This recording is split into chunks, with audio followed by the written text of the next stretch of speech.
राजगुरुनगरमधला अत्याचार प्रकरण आता फास्ट ट्रॅक कोर्टात चालवलं जाईल। महिला आयोगाच्या अध्यक्षा रुपाली चाकणकरांनी या संदर्भात माहिती दिली आहे। आरोपीला फाशी मिळण्यासाठी महिला आयोग पाठपुरावा करणार असंही त्यांनी म्हटलंय।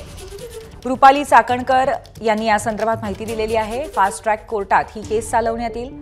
तसंच अटक केल्यानंतर आरोपीवरती गुन्हे देखील त्याच पद्धतीने दाखल केले गेले। आरोपीला जास्तीत जास्त शिक्षा म्हणजेच फाशीची शिक्षा मिळेल यासाठी महिला आयोग पाठपुरावा करणार आहे असंही रुपाली चाकणकर यांनी सांगितलंय।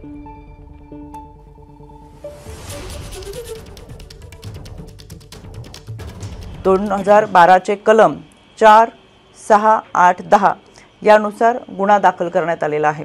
यामध्ये आरोपीला अटक केलेली आहे। फास्ट ट्रॅक मध्ये हा खऱ्या अर्थाने मुलीला न्याय देण्यासाठीची प्रोसेस चालेल। यामध्ये तातडीने चार्जशीट दाखल केली जाईल। सर्व तपास हा होत असताना तपासासाठी संबंधित प्रत्यक्षदर्शी अप्रत्यक्षदर्शी सीसीटीव्ही कॅमेरेज असतील या सगळ्यांच्या माध्यमातून सहकार्य मिळत आहे। एबीपी माझा, उघडा डोळे बघा नीट।